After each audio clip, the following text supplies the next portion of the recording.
नमस्कार, मी विद्या स्वागत करते आपले चॅनल देवताज कॉर्नरमध्ये। आजच्या व्हिडिओमधून आपण गुरुवारची पूजा, मार्गशीर्ष गुरुवारची पूजा मी कशी मांडलेली आहे, कशी साधी सोपी पूजा आहे ते या व्हिडिओमधून आपण बघणार आहोत। बघा, मार्गशीर्ष महिन्याचे महत्त्व तसे स्वतःच्या महिन्यामध्ये, सगळ्या महिन्यांमध्ये स्वतःचे असे एक वेगळे महत्त्व आहे। सगळ्यात महत्त्वाचा मार्गशीर्ष महिना मानला गेलेला आहे। आणि मार्गशीर्ष महिन्यामध्ये बघा, दत्त जयंती, अन्नपूर्णा जयंती आणि मार्गशीर्ष चा गुरुवार हा एकत्र आलेला आहे आणि हा सुवर्ण योग जुळवून आलेला आहे।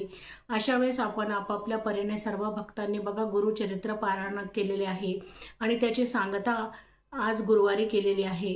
त्याच्यामुळे सर्वच भक्तांना या हार्दिक शुभेच्छा। त्याच्यामुळे सर्वच भक्तांना दत्त जयंतीच्या पारायणाच्या सांगतेच्या आणि अन्नपूर्णा जयंतीच्या खूप खूप शुभेच्छा मनापासून। त्यांचं पारायण सुखरूप झालेलं असेल हीच देवाचरणी स्वामीचरणी सदैव इच्छा आणि प्रार्थना। आणि बघा, आता सर्वांचे पारायण पूर्ण झालेले आहेत आणि आता हा मार्गशीर्ष महिन्यामध्ये गुरुवारची पूजा मी कशी करते याबद्दल या व्हिडिओमधून दाखवणार आहे। साधीच पूजा आहे बघा, माझ्याप्रमाणे माझ्या अनेक भगिनींनी असेल त्या स्वतः अशी साधीच पूजा करत असतील, परंतु मनापासून करण्याचा भाव जो आहे तो महत्त्वाचा आहे।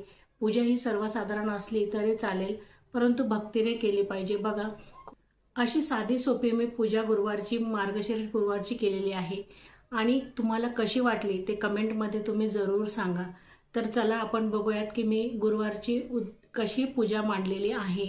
साधीच आहे परंतु खूप सुंदर आणि खूप मनापासून केलेली आहे। तर चला आपण व्हिडिओला सुरुवात करूयात।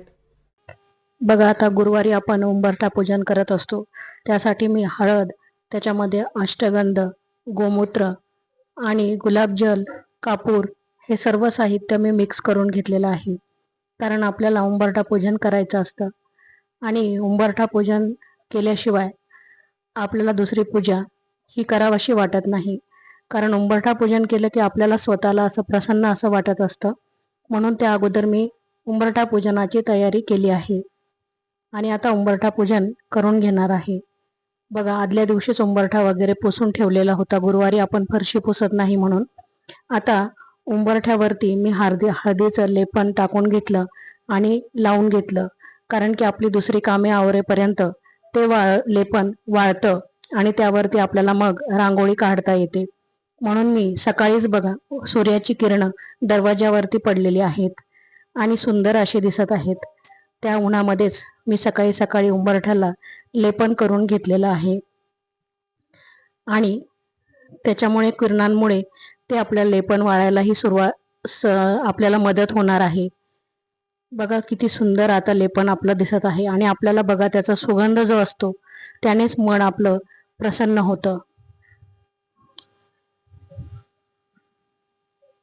आता हे टाकून ठेवलं, लावून ठेवलं की आपल्या 20-25 मिनिटांमध्ये ते वाळायला लागतं आणि ऊन पडल्यामुळे, किरण पडल्यामुळे तर आणखीच लवकर वाळतं। आता हळदीचं लेपन काम करूच तर वाळलेलं आहे बघा। आणि आता मी त्यावरती सुंदरशी रांगोळी काढून घेतलेली आहे। अशी फुले मी काढलेली आहे छोटी छोटी आणि नंतर मध्ये कमळाचं फूल मी काढलेलं आहे।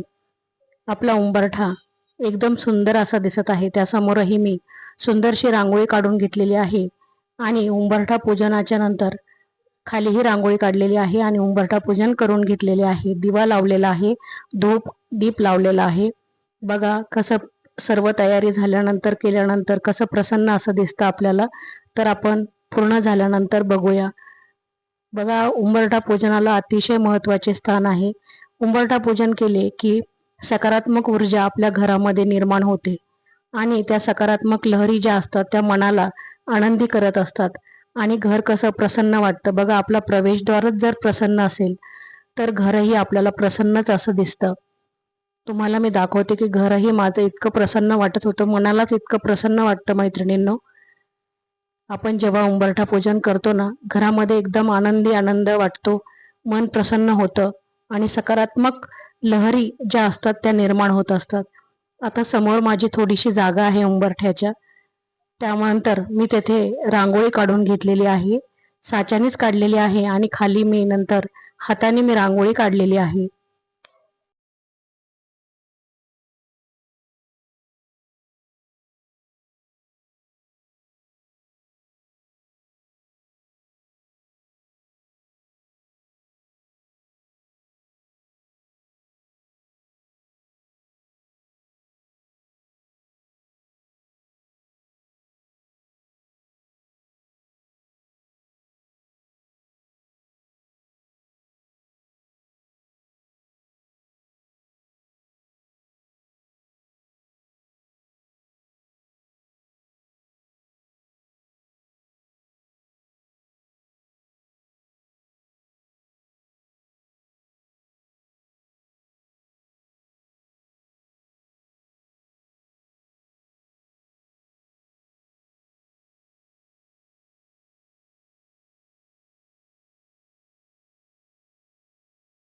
आता वरती मी रांगोळी साच्याने काढून घेतलेली आहे आणि इथे मी हाताने कमळाचं फूल काढत आहे. बघा, लक्ष्मीला कमळाचं फूल हे अतिशय प्रिय असं असतं मैत्रिणींनो, म्हणून कमळाचं फूल मी इथे काढून घेतलेलं आहे. उंबरठा पूजन बघा आपण शुक्रवारी आणि गुरुवारी दोन्ही दिवशी करू शकतो. लक्ष्मीचाच वार असतो, त्याच्यामुळे आपल्याला उंबरठा पूजन हे दोन्ही दिवशी केलं तरी चालतं. आणि कमळाचं फूल तर लक्ष्मी देवीस प्रिय असल्यामुळे ते आपलं काढणं अत्यंत आवश्यक असं असतं. लक्ष्मी माता प्रसन्न होण्यास त्यामुळे मदत होते. आणि बघा, अशा मी पानांमध्ये हिरवा कलर भरून घेतलेला आहे आणि कमळाच्या फुलांमध्ये मी लाल कलर भरून घेतलेला आहे आणि आंबा कलरने थोडीशी शेडिंग केलेली आहे.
बघा, आता सर्व आपली रांगोळी काढून झालेली आहे आणि मी इथे धूप आणि दीपाने आपल्याला उंबरठ्याला ओवाळत आहे.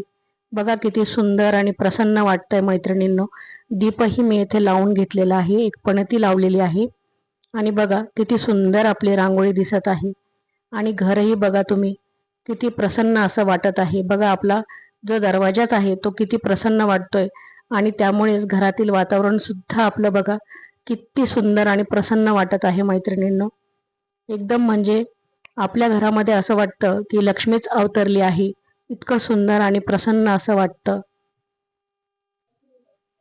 बघा, नक्की सांगा की कसं वाटत आहे उंबरठा पूजन.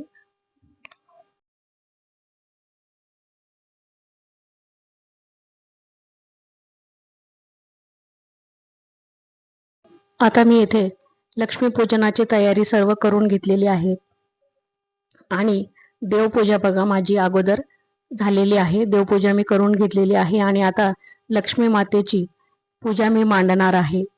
बघा, आता इथे लक्ष्मी पूजनाची तयारी झालेली आहे. सर्वात अगोदर मी दीप प्रज्वलित करून घेतलेला आहे, कारण आपण सर्व कार्य हे अग्नीच्या साक्षीनेच करत असतो. आणि माझं लक्ष्मीपूजन बघा एकदम साधं असं असतं. मी स्वस्तिक काढून घेतलेलं आहे आपल्या अक्षताने, तांदळाने आणि त्यावरती लक्ष्मी मातेचा फोटो ठेवलेला आहे. बघा, दोघांचीही शूटिंग घेणं एकत्र जमत नाही एकटीला, म्हणून मी लक्ष्मीपूजनाचाच व्हिडिओ घेतलेला आहे. आणि आता मी दीपकची पूजा करून अगोदर घेते.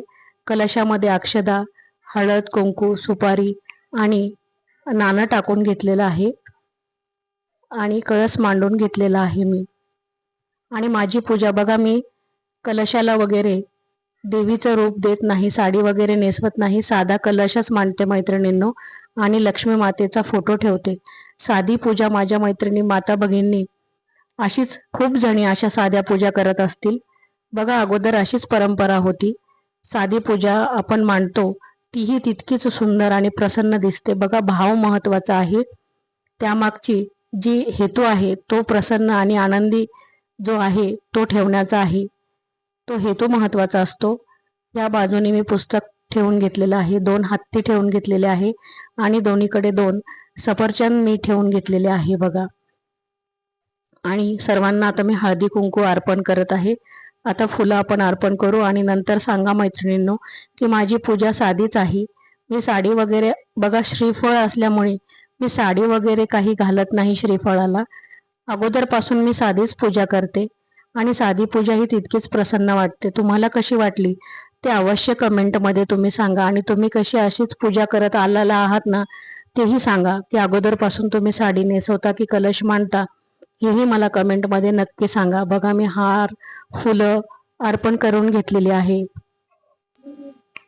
बघा आता मी लक्ष्मी पूजन करून घेतलेलं आहे. नंतर मी पोथी वाचलेली आहे आणि नंतर आरती करून नैवेद्य अर्पण केलेलं आहे. सर्व पूजा झाल्यानंतर अवश्य कमेंटमध्ये सांगा की माझी साधी पूजा तुम्हाला कशी वाटली. बघा हा दुसरा मार्गशीर्ष गुरुवार आहे आणि दुसरी बघा आता अशी पूजा मी इथे केलेली आहे मैत्रिणींनो. आणि बघा तितकीच प्रसन्न अशी वाटत आहे. सुटसुटीत अशी पूजा झालेली आहे. रांगोळी समोर काढून घेतलेली आहे. लक्ष्मीची पावलं काढलेली आहेत. बघा सुंदर अशी पूजा वाटतीये ना माझी पण. बघा तुम्ही कशी पूजा करता ते अवश्य सांगा. आणि बघा अशा पूजा केल्यानं मन आणि घर कसं प्रसन्न असं वाटतं. सकारात्मक लहरी ह्या घरामध्ये आणि मनामध्ये निर्माण होत असतात आणि आपोआपच आपलं मन आणि घरही पवित्र असं होतं आणि सकारात्मक असं वाटायला लागतं. आनंदी वातावरण तयार होतं. नंतर मी नैवेद्य अर्पण केलेलं आहे. बघा मैत्रिणींनो, तुम्हाला जर माझा व्हिडिओ थोडा जरी आवडला असेल, मी तुम्हाला व्हिडिओमध्ये का दिसलेलं नाही तर बघा स्वतः शूटिंग करणं एकटीला जमत नाही मैत्रिणींनो. एकतर आपण फक्त स्वतःचाच व्हिडिओ बनवू शकतो किंवा बघा असा नाही तर आपण पूजेचा बनवू शकतो. शूट करणारा कोणीतरी असेल तर आपण सर्व बाजूने त्याची शूटिंग करता येते. परंतु मी जेवढं माझ्या व्हिडिओमध्ये दाखवता आलं मी तो स्वतः एकटीनेच दाखवलं. दोघांना दाखवणं शक्य नव्हतं, मी आणि पूजा. तर पूजालाच मी दाखवलं आणि स्वतंत्र मी असा बोलून व्हिडिओ बनवला. तर जर तुम्हाला व्हिडिओ आवडला असेल तर चॅनलला लाईक आणि सबस्क्राईब जरूर करा. धन्यवाद.